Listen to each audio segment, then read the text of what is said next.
Hi, I'm Randall A, and I'm a reproductive medicine specialist in Orlando, Florida. Thanks so much for joining me today. Thanks for subscribing. Thanks for telling your friends about us. Now, what is infertility? Infertility means unprotected intercourse for a year without conception. That usually means 100 to 150 times. If you're greater than 34 years of age, or if you've had more than one miscarriage, or if your husband has problems with his semen analysis, or erection, or other sexual function, then please talk to your OB about going to a reproductive endocrinologist and infertility specialist.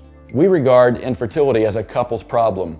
1/3 is primarily male-related, 1/3 female-related, and 1/3 is a shared problem, both husband and wife.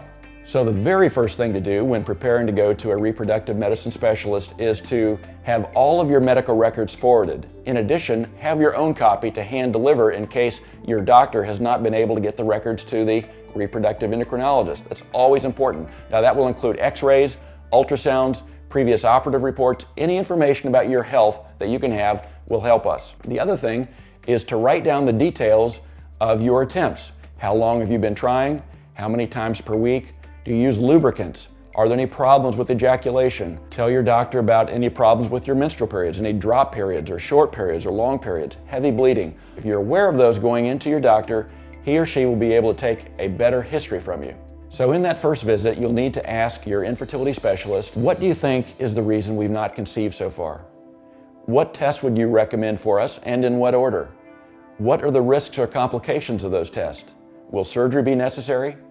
And what are the costs of those tests? After those questions, your doctor will have a very detailed set of questions for you.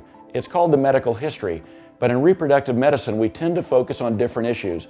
Certainly global health is important, but we're going to be concentrating on things like diet and exercise and body weight and sexual health. So a detailed history will be taken usually by his nurse, and then once you meet the doctor, that consultation will review the details of that history for maybe 30 or 40 minutes. After that exhaustive medical history has been reviewed by your physician, a physical examination may be performed, and then tests may get started even at that initial visit. Now, the tests that are typically performed are a semen analysis, an ultrasound examination. There may also be blood work at that initial visit, and the scheduling of an x-ray or a special ultrasound. So after all of those tests are completed, you'll be asked to come back in maybe 3, 4, 5 weeks, and those tests are based upon your menstrual calendar.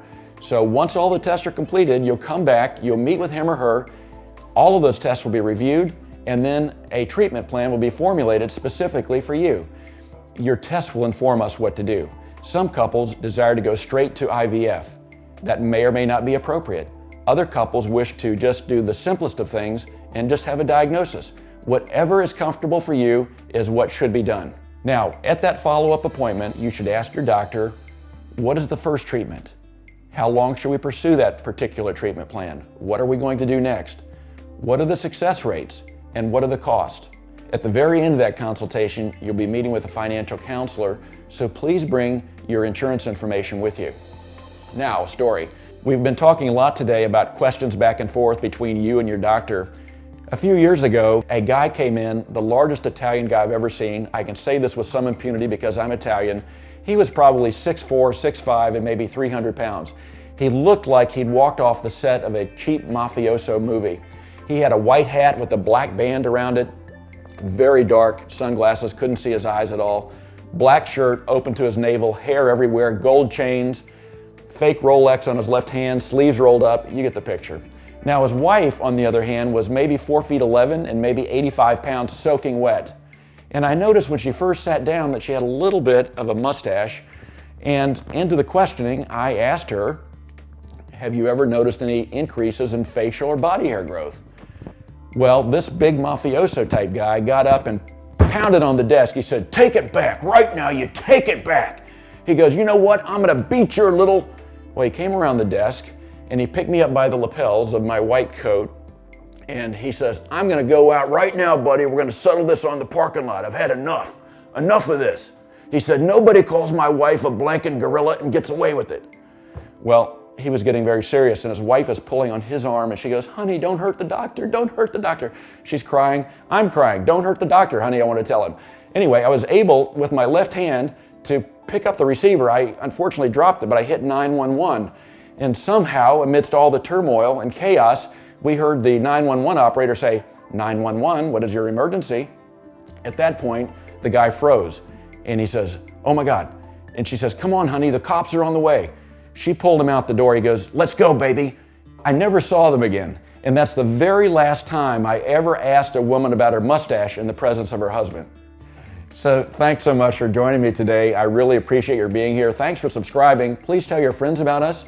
And also, please write. If you have any comments of a personal nature, email me at the address below. Again, I'm not able to answer those, but I will take every single one into consideration and incorporate those into future episodes. Thanks so much. See you back next week.